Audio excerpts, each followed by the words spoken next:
자, 지난 금요일 시장 어쨌든 좀 혼조세로 끝났어요. 미국 시장은. 네. 네, 그래도 뭐 보합 정도로 봐야 되겠죠?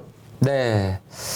미국 증시도 이제 어떻게 보면 또 운명의 이번 주를 맞이할 것 같습니다. 이제 사실 또 미국이 워낙 그 6월달 물가지수 쇼크가 컸고 6월 증시가 워낙 나빴었기 때문에 또 7월달 이제 이번 주 같은 경우는 6월달 고용부터 좀 보고 이제 이번 주 중반에 물가지수를 볼 건데 고용은 잘 나왔어요. 좀 그 데이터를 좀 보게 되면 취업자 수는 한 전달보다는 조금 작았습니다. 38만 건보다는 조금 작았는데 마우스가 너무 디테일하군요. 한 37만 건 정도 고용자 수가 증가한 거죠. 근데 시장에서는 참 아이러니한 게 또 이렇게 해서 그래요. 야, 고용이 좋게 나오니까 또 긴축을 강화해야 되는 거 아니냐 그렇게 볼 수 있는데 근데 우리가 6월 달에 장의 기준이 경기 침체 이슈였다고 생각을 하게 되면 오히려 지금 처져 있는 미국 경제 지표는 저는 약간 회복되는 것 자체가 미국의 또 금리 인상 어차피 금리는 올리는 거거든요. 뭐 7월 달은 이제 그게 75가 될지 뭐 50이 될지는 얘기를 해봐야겠습니다. 올리는 거고 예상 스케줄이라면 9월 달부터 이제 인상하는 속도를 좀 줄이기 때문에 그 과정 속에서 미국이 상당히 높은 물가 지표에도 불구하고 기본적인 펀더멘탈은 좋은 게 오히려 낫지 않나. 그래서 고용 지표 발표되고 잠깐 멈칫했었어요. 이거 지표가 잘 나왔는데 또 긴축의 속도. 근데 글쎄요, 그거는 너무 지나친 확대 해석이었던 것 같고 어쨌든 고용자 수는 예상치보다 26만 명보다는 조금 잘 나왔고 미국 고용 동향을 볼 때는 크게 두 가지를 봅니다. 실업률은 뭐 거의 제껴도 돼요. 3.6%인데 바로 고용의 질을 나타내는 게 시간당 평균 소득의 증가분입니다. 근데 이거는 이제 미국 인건비를 좀 대리하는데 요거는 조금 좋았던 것은 전달이 0.4%. 요거는 대부분 MOM이니까 지난달과 함께 비교를 합니다. 근데 연율로는 계산하지 않고요. 이거는 이제 MOM으로 계산하는데 0.4% 정도. 그러니까 뭐 그렇게 증가폭은 좀 감소한 거죠. 그래서 연율로 환산해도 YOY로 환산해도 그 5.1% 정도니까 뭐 워낙 인건비가 비싸가지고 미국 증시 뭐 고용이 나쁘다 그런 거 쉽게 말해서 인플레이션 부담감을 고용적인 측면에서는 조금 완화시켰지 않나 그렇게 볼 수 있을 것 같고요. 나머지는 제가 주요 지표들을 쭉 중요한 거 보통 인베스팅닷컴에서 제공되는 인기 종목들을 좀 열어놔 봤는데 일단 테슬라의 주가는 계속 오릅니다. 좀 이따 한 번 더 살펴드릴 건데요. 트윗 인수를 갑자기 또 안 한다 그래가지고 지금 1조 달러입니까? 예. 1조 원. 1조 원이죠. 소송료를 아마 걸릴 것 같은데. 근데 그럼에도 불구하고 테슬라가 이제 왜 자꾸 최근에 강하냐면 이거는 이제 그 트윗 인수는 별개 있으니까 따로 제가 살펴드리겠고요.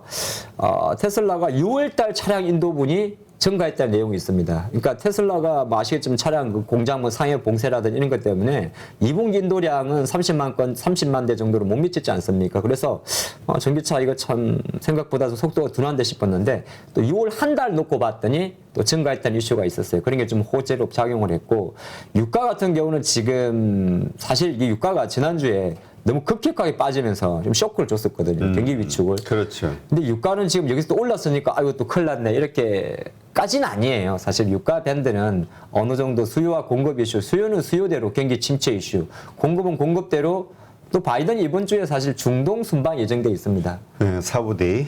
예, 사우디 예정돼 있는데 거의 뭐 중동 가서 바람만 쐬고 올 것 같아요. 그래서 사실 유가는 지금 별 기대를 안 하는 것 같아요, 시장에서. 왜냐하면 그게 가서 뭐 사우디 빈 살만 왕자를 만난다고 해서 갑자기 정산할 리도 없고 또 지난주에 갑자기 오펙 사무총장의 갑작스러운 비보도 있었고 또 유가가 왜 조금 공급적인 자리에서 공급 지금 이런 얘기 하잖아요.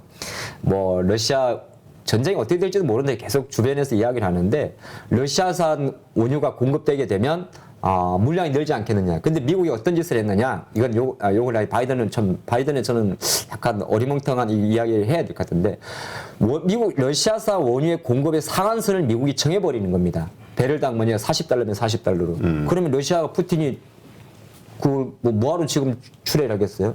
그러니까 쉽게 말해서 원유의 하방론자들은 그런 이야기를 하거든요. 60달러 이야기하시는 분들은 여기 러시아산 원유, 뭐 이란산, 베네수엘라 원유 공급되게 되면 이거 공급 만화가 내려가지 않는 그런데 사실 러시아 입장에서는 굳이 미국발 원유 상한선을 적용할 필요가 없는 겁니다. 그런 것도 좀 있고 또 하나가 공급 단순에서 만약 미국의 원유 시추 회사들이 이게 굴착을 하게 되면 어저께 하다 세상에 바이든 이러시면 안 돼요. 알래스카 원유 개발까지 이야기 나오거든요. 거의 청정 지역인데. 네, 그러니까 이게 어떻게 보게 되면 제가 약간 아침부터 좀 약간 톤이 격하네. 뭐 제정신이 아닌 거예요. 왜 알래스카까지 건드리는 겁니까? 알래스카 같은 건 아시겠습니다만 우리 북극곰 맞습니까? 북극곰. 콜라 먹는 북극곰. 그죠. 거기는 원래 뭐 그린피스라든지 환경단체에서 알래스카는 건드리지 말라는 거거든요. 근데 바이든은 지금 알래스카 원유 석유 개발까지 이야기하기 때문에 어떻게 보게 되면 사실 쉽지 않다는 겁니다. 그래서 유가 같은 경우는 급격한 하락과 급격한 상승보다는 1차 변동은 저는 아마 90달러 정도에서 110달러 정도를 갖고 가는 건 나쁠 것 같지는 않습니다. 그래서 조금 우리한테 좋은 게 있어요. 지금 최근에 어제 이제 이게 아베 피격 때문인지는 모르겠습니다만 사실 우리나라 원화가 지금 상당히 신경이 쓰이지 않습니까? 이게 달러는 지금 계속적으로 강세거든요. 106점이 거의 107 라인이니까. 근데 우리 원화는 시간에서 한 5원 정도 가난 1290원대 정도 마감을 했고 또 하나가 이제 아무래도 미국이 고용이 좀 잘 나오고 이번 주가 이제 뭡니까? CPI가 발표되니까 한때 경기 위축 때문에 급격하게 하락했던 미국의 10년 국채금리가 자연스럽게 3%대로 올라왔습니다. 그리고 2년물과 10년물의 스프레드는 지금 역전 상황이고요. 그러면 채권 시장에서는 어떤 현상이 벌어지고 있냐면 경기 위축이라는 이슈와 금리 인상이라는 이슈 자체가 공존하고 있는데 이름에도 불구하고 미국의 기술주가 상승한다고 하는 것은 현재 국채금리도 마찬가지고 원자재도 마찬가지고 지나친 변동성은 원치 않는다는 것을 시장에서 보여주고 있다. 그래 보는 게 좋을 것 같습니다. 네, 사실 저희 가운데서 유가지수가 좀 눈에 띄는 게 네. 급락을 해가지고 경기 침체에 대한 공포 때문에 또 시장이 흔들렸는데 네. 어쨌든 또 상승하니까 그래도 그러니까 참 사람 심리가 참 이게 변덕스럽기도 하고 그만큼 시장이 불안하다는 얘기도 돼요. 그렇죠. 떨어져도 걱정, 올라도 걱정. 근데 이제 이거는 우리가 보는 게 WTI라고 해가지고 원유 선물이잖아요. 근데 여기에는 제가 자료를 준비하지 않았는데 우리가 미국의 그 물가지표 이야기할 때마다 미국의 가솔린 가격이 있습니다. 갤런당. 요거는 지금 5달러까지 올라갔다가 4.7달러 중반까지 많이 내려와 있어요. 그렇기 때문에 보통 요거는 이제 실물 인수도가 받침되는 원유 선물이 약간 투기적 거래가 좀 많이 있거든요. 근데 실제적으로는 지금 원유 실질 가격 같은 경우는 약간 떨어지고 있습니다. 요 부분은 캐치하고 가면 좋을 것 같습니다. 네, 하여튼 뭐든 오르든 내리든 빠르게 그런 상황이 벌어지는 게 아니라 좀 완만하게 벌어져야 어쨌든 네. 지금 우리 시장이 충격을 안 받는데 네, 하여튼 그러기를 좀 바랍니다. 자, 우리 테슬라 얘기 한번 좀 해볼까요? 이 테슬라 정말 1조 3천억 위약금 날리게 생겼다 이 얘기가 나오고 있는데 참 트위터 네. 테슬라에게 근데 좋을 것 같아요. 주주들에게는 악재 하나가 해소되는 거 아닌가요? 한국에 홍길동과 봉이 김선달이 있다면 미국에는 앨런 머스크가 있겠죠. 그래서 이제 테슬라가 트윗 인수하는 계약 사건 프로를 좀 보게 되면 어저께 주말에 갑자기 나온 것은 테슬라가 트윗 인수 안 한다 그런 겁니다. 안 하다 보니까 오히려 더 주가는 올랐었어요. 저도 사실 그런 이야기 했었거든요. 테슬라 주가는 뭐 자동차 테슬라 전기차 판매 대수에도 움직입니다만은 비트코인의 가격 변동성 그리고 사실 트윗 인수 이야기할 때 테슬라 주가 많이 빠졌었어요. 왜 그러냐면 트윗 인수하긴 하는데 57조 정도 되지 않습니까? 4월 말에 앨런 머스크가 440억 달러니까 뭐 그때 단위로 440억 달러면 지금은 좀 더 올랐겠군요. 환율 감안하면. 그래서 이제 인수 계약을 하는 거였는데 이때도 사실 그런 이야기 나왔었어요. 이거 우리가 테슬라 주식 담보 받아가 55조 갑자기 뭐 은행에 나올 일 없지 않습니까? 테슬라 주식 담보 대출 받아가지고 트윗 인수한다고 이야기하니까 테슬라 주가를 오히려 내렸었거든요. 그러면서 이제 화두가 됐던 게 트윗의 가짜 계정 이야기입니다. 그러니까 짝퉁 계정을 말하는 건데 어쨌든 앨런 머스크는 트윗에 대해서 가짜 계정의 현황에 대해서 보고를 하라는데 안 하는 겁니다. 그러니까 가짜 계정이 저도 사실 정확히 모르겠어요. 뭐 엄청 많을 거예요. 네, 뭐 복제 계정, 뭐 쉽게 말해서 우리 뭐 계정 여러 가지 좀 그런 것 같은데 본인이 아니라 이제 뭐 그런 거겠죠. 그러다 보니까 이제 또 트위터 입장에서 이게 뭔 소리냐 그러면서 어쨌든 계약 가능성에 대해서 상당히 좀 잘 안 될 것 같은데 삐걱대다가 이제 어제 8일 날 아예 계약 파기를 선언했습니다. 이거 정부도 트위터가 안 주는데 가짜 계정 관련해서 현황을 좀 달라고 했는데 주지도 않고 그리고 알아서 직원들 잘라버리고 이러다 보니까 안 되겠다. 이렇게 해서 이제 우리는 트윗 인수 못하겠다. 그런 이야기 하니까. 근데 여기에서 어떤 조항이 있냐면 실제적으로 계약상 10억 달러 우리 돈으로 치게 되면 지금 1,300원 감안했을 때 1조 정도의 위약금이 발생합니다. 이건 누가 돼야 되는 돈이냐면 앨런 머스크가 트위터한테 줘야 되는 겁니다. 근데 요거 이제 소송인데 왜냐하면 계획이 취소니까. 근데 시장에서는 이렇게 이야기를 해요. 근데 이게 설마 실제적으로 현실적 가능성은 모르는 거다. 소송이 뭐 한두 푼도 아니고. 그렇지. 1조입니다. 1조 금액이고 일단 또 부정적으로 보는 입장에서는 테슬라가 지금 시장에서는 불리하다는 이야기도 많이 해요. 왜냐하면 인수 파기에 대한 이슈니까. 근데 또 다른 한편으로는 어차피 소송, 예전에 우리 삼성입니까? 소송이 장기화되면 될수록 변호사 비용, 로펌 비용 많이 들지 않습니까? 그래서 장기전으로 갈수록 일정 부분 소송 비용에 대한 부담감은 가져가지 않느냐 그렇게 이야기하고 또 이제 꼼수라는 게 있는데 이런 것도 있다고 해요. 이게 법적으로 들어가게 되면은 이 인수 비용 관련해서 인수 계약 위약에 대해서 테슬라가 뭐 위약금을 낸다든지 소송비가 들지만은 법 외적인 비용 방식도 있지 않겠느냐 그런 얘기 하나 나와요. 솔직히 구체적으로 법 외적으로 어떻게 할지는 저도 잘 모르겠는데 좀 지켜봐야 할 상황인데 그런 이슈가 좀 있고 또 하나가 야 이거 봐 이거 때문에 좀 나오는 거예요. 테슬라가 멀런 머스크가 잔머리 굴렸다. 그러니까 인수가를 오히려 낮춰버리면 소송 비용이 없다. 애초에 440억 달러였는데 낮춰버리면 그 근거로 보는 게 이런 이야기를 하는 거죠. 4월 달에는 트위터의 주가가 대략 50달러 정도였더라고요. 계약 당시에는. 근데 지금 주가가 폭락을 했으니 한 37달러 정도 되거든요. 그러니까 오히려 이제 머스크 입장에서는 야 요거 계약 오퍼 가지고 근데 이렇게 계산해 봤는데 이거 1조 달러 내도 제 혼자 생각입니까? 1조 원 내도 만약에 30%를 리픽싱하면 예, 남죠. 그 우리가 일론 머스크의 속마음을 모르니. 아, 그렇죠. 그냥 우리가 그냥 초등학생이라 그런 넘어도 초등학생 기분 나쁘시겠구나. 가만히 계산해봤더니 아이고 위약금 해가지고 만약에 30% 내려가지고 요 가격에 재계약을 해버리면 남는 장사거든요. 30%니까 예, 뭐 대충 계산해도. 근데 어쨌든 중요한 것은 요 이슈 자체가 좀 나왔는데 주가 관점에서는 그럼 우리가 서학개미님도 계시니까 같이 말씀드리면 이게 어떻게 갈 것 같습니까에 대한 거는 사실 이거 가지고 지금 현재 테슬라 주가의 뭐라고 할까 뭐 상하단에 좀 저항은 잘 모르겠어요. 어쨌든 이런 이슈가 나왔고 그리고 어쨌든 시장에서 그동안 제가 바라봤던 4월 이후에 머스크의 트윗 인수에 대한 정치의 반응은 사실 약간 부정적이었습니다. 단기적으로는. 왜냐하면 자금 부담에 대한 이슈를 갖고 왔거든요. 그 관점을 보시면 좋고 그럼에도 테슬라의 주가가 상당히 견고했던 것은 본업에 대한 이슈입니다. 본업이란 건 전기차에 대한 판매 대수 그리고 아마 지금 7월 중순이니까 아마 이달이나 다음 달에 주식 분할에 대한 구체적인 방안을 발표할 거예요. 그래서 주식 분할하게 되면 테슬라 주가는 테슬라뿐만 아니라 미국 주식은 다 올랐었기 때문에 결론적으로 정리하게 되면 테슬라가 뭔가 트윗을 인수한 거에 대해서는 시장 반응은 부정적이라는 거고 다만 주가 관점에서는 뭐 전기차의 출시 그리고 주식 분할에 대한 모멘텀 이렇게 좀 보면서 약간 제가 볼 때는 700달러 선에서는 견고한 흐름을 보이고 있지 않는가 그리 보는 게 좋을 것 같습니다. 네. 일단 이게 우리 증시하고 무슨 상관이냐 이런 댓글들 좀 올라오는데 일단 우리가 미국 시장이 좀 안정이 돼야 되는데 이 미국 시장이 안정되기 위해서는 사실 그 성장주의 대표주가 현재로서는 테슬라이기 때문에 테슬라의 주가 흐름 또 부정적인 그다음에 긍정적인 영향들이 또 미국 증시에 끼칠 영향이 있으니 한번 이렇게 살펴보는 것도 의미가 있겠죠. 내가 변호해 주는 거지. 아주 중요한 겁니다. 아마 여러분들이 보시면서 아니 무슨 테슬라 이야기 이렇게 오래 하느냐. 바로 테슬라는 자동차 관련주 중에서 1조 달러의 시가총액을 가졌던 종목이고요. 테슬라의 주가가 트윗으로 움직이든 뭐로 움직이든 간에 테슬라의 주가가 상승하게 되면 나스닥에 대한 심리가 좋아지는 거고 성장주에 대한 심리가 좋아지는 겁니다.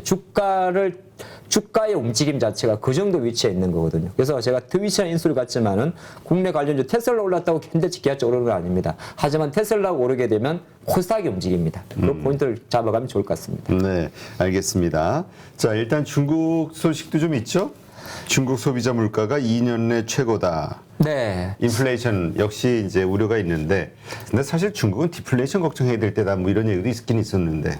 중국 조금 보니까 2.5라는 숫자가 낯설죠. 우리나라 지난주에 소비자 물가지수 6% 나왔거든요. 미국 지금 8% 중반 이야기 나오고 있고 영국도 9% 나오니까 이렇게 놓고 보면 중국은 디플레이션이죠. 근데 그렇지. 이 중국 지표를 제가 왜 갑자기 꺼내냐면 사실 중국 지표는 우리가 가끔 그런 이야기를 합니다. 믿을 게 못 된다고. 뭐 제조업 지표도 그러고 차이신 제조도. 근데 이제 왜 이 타이밍에 갑자기 중국 지표를 가져왔느냐. 이제부터는 중국 지표는 꺾일 겁니다. 꺾이는 게 아니라 실제적으로 꺾이고 있어요. 꺾인다는 게 그동안 우리가 상반기까지만 놓고 보면 중국은 국가 통계에서 발표하는 PMI 지표, 차이신 제조업 지표 다 좋게 나왔거든요. YOY 대비해서. 오히려 미국은 나쁘게 나왔고 근데 이제 하반기로 접어갈수록 역전될 가능성이 있어요. 그것 때문에 요거 좀 보는데, 자, 보게 되면 중국의 소비자 물가 지수입니다. 그러면 소비자 물가 지수도 거의 2.5%까지 뭐 이제 다시, 이게 아마 3, 4년 내 최고가 같은데요. 다시 올라가는 겁니다. 네, 소비자 물가 지수가 올라갔던 내용을 봤더니 어쨌든 중국이 구체적으로 항목을 제시하지는 않습니다. 그래서 사실 중국 지표는 그래서 의문이 좀 많은 거거든요. 어느 정도 추정하건데 소비자 물가 중에서는 중국도 연료비가 한 32% YOY 기준으로 좀 많이 증가했다. 그리고 과일 같은 경우도 증가했는데 중국에서 제일 중요한 게 돼지고기 가격입니다. 아시겠습니다만 중국 음식들이 기름지죠. 그래서 돼지고기 가격 같은 경우가 상당히 좀 신경을 쓰긴 쓰는데 이게 잘 보면 YOY, 그러니까 작년 동기 대비해서는 계속 떨어지고 있습니다. 그러니까 돼지고기의 상승 속도가 떨어지고 있어요. 3월 달에는 작년 동기 대비해서 41%, 4월 달에는 33%, 6월 달에 6%까지 떨어졌는데 이게 전월비로 환산하게 되면 오히려 올라가고 있습니다. 이게 뭔 소리냐면 중국이 워낙 돼지고기 가격을 통제를 합니다. 중국은 이거를 건드리게 되면 이게 자기 체제에도 붕괴가 있기 때문에 돼지고기 가격을 통제를 하기도 합니다만은 전체적으로 한 작년 대비해서는 떨어진 건 사실이고 작년이 워낙 비쌌기 때문에 높았기 때문에 떨어지긴 사실인데 월간 기준으로 놓고 보면 조금씩 증가한다는 겁니다. 이게 좀 부담 요인이고 일단 중국이 돼지고기 가격의 소비자 물가 지수에 대한 가중치를 몇 %라고 공개하지는 않습니다. 미국이나 한국 같은 경우는 항목별로 쫙 나오거든요.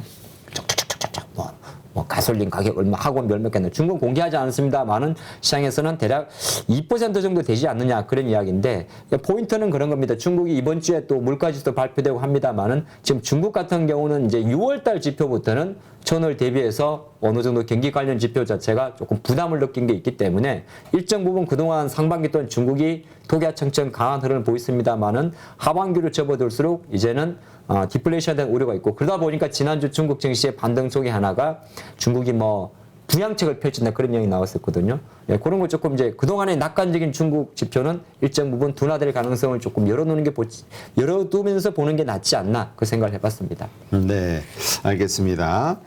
자, 이번 주 일단 월요일이니까 네. 우리 하 대표님이 바라보는 이번 주 일정 중에 중요한 게 뭘까? 한번 좀 봐야겠죠. 저는 아마 레몬리서치 김민수 대표도 아마 이 주간 일정을 가져오실 것 같긴 한데. 저는 화요일이 제일 중요할 것 같습니다. 화요일이 그냥 큰 가름에서. 자기 다음님 하 대표님 다신 그 헤어샵 안 가시는 걸로. 네. 헤어샵이 중요한 거죠. 말을 잃었어 지금. 아니요, 그 신경 안 씁니다. 화요일이 제일 중요할 것 같아요. 예, 제가 주간 일정을 좀 올려놨는데. 요일이 중요하다는 건 사실 오늘장 같은 경우는 뭐 미국방 고용을 갖고 오거든요. 근데 화요일에는 사실 지표 일정이 아무것도 없어요. 없어요. 특별한 거는 할 게 없는데 내일이죠. 뭐 미국 별로 중요한 건 없어 보이네요. 네, 그냥 빵점입니다. 아무것도 안 봐도 상관없거든요. 근데 수요일 날 이제 접어들게 되면 이제 미국의 저녁날, 그러니까 수요일 하수가 제일 중요할 것 같죠. 이게 이제 미국 증시 기준으로 소비자 물가지수가 발표가 되는데, 그러니까 우리 장이 마치고 이제 저녁 9시 정도 발표될 겁니다. 그래서 8.8 정도가 조금 높게 전망을 하죠. 중국의 수출입 지표는 아까 제가 말씀드렸지 않습니까? 중국은 이제 지표 꺾입니다. 보면 수출도 지난 16.9% 증가해서 컨센서스가 12.5고 수입도 그런 거기 때문에 중국은 약간 이제 지표가 아까 제가 이런 데이터를 가지고 중국 지표 조금 꺾일 것 같습니다 말씀드렸는데 중요한 거는 이번 주가 수요일하고 목요일이잖아요. 그러면은 우리나라 같은 경우는 목요일장에 이제 미국발 물가지수하고 우리나라의 금통위를 같이 간단 말이에요. 근데 그 관점에서 과연 시장의 반응이 어떨까 가장 궁금한 겁니다. 그 뭐 예측하기 사실 불가능해요. 예측이란 것 자체가 야 지난달에 이렇게 물가지수 발표되고 뭐 지난주 목요일 날 6월 15일 날 물가지수 발표될 때 쇼크 나고 시장 난리 났었거든요. 근데 지금 시장의 어떤 컨센서스 전체적인 분위기를 좀 파악하는 게 좋을 것 같은데 전체적인 분위기는 어쨌든 시장에서 이미 소비자 물가 6월 달과 조금 달랐던 것은 6월 달은 컨센서스가 조금 하이였는데 제가 기억이 난다면 오히려 쇼크가 나왔던 거고요. 8.6이 나왔던 거고 이건 이제 거는 CPI는 아닙니다. 그냥 토탈로 보여드린 건데 지금은 어차피 거는 CPI를 8.8% 거는이 아니고 전체를 8.8% 높게 났기 때문에 오히려 기대치보다 조금 높게 하다 해도 제가 생각할 때는 조금 무덤덤하지 않을까 생각도 하고 있습니다. 왜냐하면은 워낙 이제 때렸기 때문에 그리고 기술적으로 제가 지난주에 한번 화요일 날 찐시장에서 이렇게 차트를 한번 보여드렸었는데 나스닥이 다시 또 국내도 마찬가지고 또 두 번째로 저점 대비해서 5% 정도 반등을 했어요. 자, 그런 관점에서 있기 때문에 우리 이 부분이 미치는 시장 영향은 생각보다 저는 좀 작다고 보고 있습니다. 근데 만약에 여기서 이번 주를 잘 넘기면 의외로 연말까지 쭉 갑니다. 왜 그러냐면 이거 하고 나면 2주 있다가 미국 26일, 27일 날 실적 금리 인상하게 될 건데 얼추 여기서 시장의 반응 자체가 뭐 만약에 뭐 예측할 수 없습니다만은 뭐 8.7이 나오든 8.9까지 나올까요? 그럼 9자는 안 지키겠죠? 모르지 그. 네, 모르긴 합니다만은 근데 최근에 이제 이 6월 지표니까 근데 CPI는 사실 6월 지표의 원자재 가격이 바로 반영이 안 되거든요. 반영이 안 돼서 추세적으로 아마 제가 볼 때 상승될 것 같습니다. 그러니까 여기서 그 제가 사실 유튜브에 한번 찍어놨었는데 그런 이야기 하시거든요. 6월 달에 원자재 가격이 많이 내렸잖아요. 네. 그럼 그거 바로 반영되는 거 아닙니까? 보면 이 물가지수에는 반영이 안 됩니다. 오히려 PC 소비 물가지수에는 반영이 돼요. 근원. 네, 거기에는 반영이 되는데 여기는 반영이 안 됐기 때문에 그래서 시장의 기대치가 8.8% 좀 높다는 거고 그걸 가지고 이제 목요일 날 우리나라 금통인데 제가 생각할 때는 일단은 이건 사실 뭐 저도 준비를 해놓고도 우리가 예측이 안 되는 부분이라 화요일, 수요일 정도의 장을 보면 과연 시장이 어떻게 반응할지가 좀 보일 것 같아요. 그래서 화요일, 수요일 날까지 만약에 아시아 증시나 한국 증시가 강하다면 오히려 미국 증시가 조금 부정적으로 나와도 저는 불확실성 해소를 보는 게 나을 것 같고요. 화요일 날, 수요일 날 증시가 이번 주 약하다면 이거는 지난주에 힘들게 5주 만에 증시 올린 거에 대해서 왜냐하면 발표 올리기 전에 많이 때린다는 것은 시장에서 그런 게 있어요. 발표 전 경계 물량이란 단어가 나오지 않습니까? 경계 물량이라고 약했다고 이야기하게 되면 이거는 빠지는 겁니다. 그렇게 조금 그렇게 시나리오를 좀 세워놔야 될 것 같습니다. 네. 하여튼 우리가 좀 오늘 내일 그거에 대해서 좀 많이 계속 좀 질문을 좀 드려야 될 것 같아요. 우리 네. 출연하시는 전문가분들한테 뭐냐면 말씀하신 대로 지표가 좀 안 좋을 걸로 예상될 때와 괜찮을 걸로 예상될 때 시장에 부합될 때 이럴 때 각각 우리가 어떻게 시장이 흘러갈 거라고 생각하고 대응할 것이냐 대응 시나리오. 그렇죠. 말씀하신 대로 또 지난번처럼 또 급락하기 시작하면 또 이거 심적으로 부담스러우니까. 지금 내려가면 왜냐하면 지금 약간 이제 이 짝꿍댕이 이론이라고 그러죠. 약간 저점을 높이면서 한 번, 두 번 정도 올려놨었거든요. 여기서 이제 전저점을 깨면 안 돼요. 그러면은 차트가 깨져버립니다. 그러니까 전저점을 깨지 않고 쉽게 말해서 지수 기준으로 다시 2350m를 깨지 않고 700m 후반에 깨지 않고 순간적으로 올라가게 되면 그게 딱 이번 주만 넘기게 되면 미국 테크지 실적 발표로 이어지거든요. 이번 주 미국 기업들은 금융주 실적 발표라 별로 뭐 그렇게 중요하진 않습니다. 근데 그래서 이번 주가 가장 중요하다는 게 이번 주 주간의 흐름을 저는 보겠는데 이번 주 주간의 흐름 자체가 만약에 일정 부분 지난주 금요일보다 좋은 위치에 있다면 이건 충분히 7월 말까지는 공세로 갈 수 있는 거고 뭐 그런 결과는 예측할 수 없습니다만 그게 아니라 좀 밑으로 내려간다면 여전히 아직도 바닥을 또 재확인하는 그런 과정으로 보셔야 될 것 같습니다. 네, 알겠습니다. 누구나 1시간 안에 200개 종목에서 좋은 종목을 고를 수 있는 그런 능력을 배양할 수 있도록 제가 도와드리려고 그렇게 하고 있습니다.